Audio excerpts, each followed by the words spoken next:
So what's better for your financial future? Having a mortgage payment of $2,800 a month or renting something for $2,400 a month?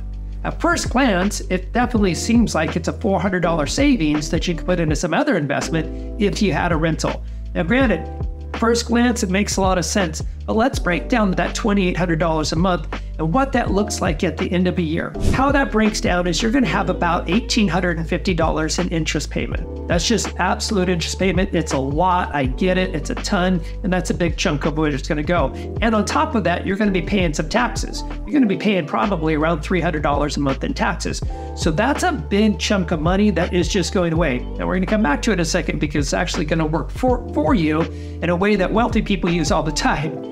The other part that before we get there is that you're going to pay about $350 a month towards your principal. So it really is a forced savings. Now that $350 worth is a $400 still sounds like a better deal. And at first glance, again, we say it really kind of is. But when you take that interest payment and you take that taxes, what that you can actually use that for is you could use that against your income as a tax benefit. So you're going to get right around $27,000 to $30,000 as a tax benefit, meaning that you don't have to pay tax dollars on income that you make for that amount. So if you make $100,000, you and your partner, and you're buying this home, and you could take up through taxes of $30,000 off of taxable income.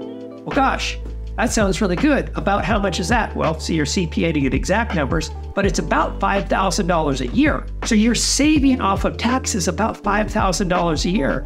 So all of a sudden that $400 is not just now equal against the $350, we're actually adding $5,000 to that.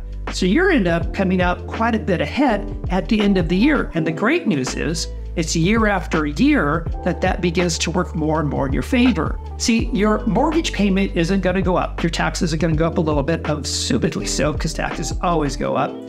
But I promise you this, what's going to go up is your rent rate in about 3 to 4 years, depending on what type of long-term lease agreement, how good your landlord is, whatever it might be, that's going to go up. But year after year, outside of a minor fluctuation in taxes, your mortgage payment's going to basically stay about the same. And year after year, you're going to have a forced savings and a tax benefit that's going to work in your favor.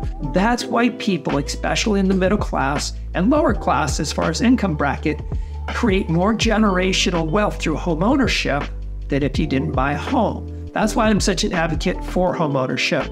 It's the long-term benefit it is, even though it doesn't feel like it. And please don't buy something you can't afford, but please buy something with a long-term understanding about how wealth is created through real estate. And this is one of the primary ways. So I want you to have that opportunity. So if you could afford the $2,800 mortgage, I would say it's a much better value than it is to just go ahead and rent that year after year because of some reason you're thinking that $400 is going to do more for you. Will actually force yourself to go further ahead by saving that and taking that tax benefit for your favor. So if you found this helpful, click on the link in the description. I'd love to jump on the calendar with you and have a conversation about how this can be a good decision for you and for your financial future.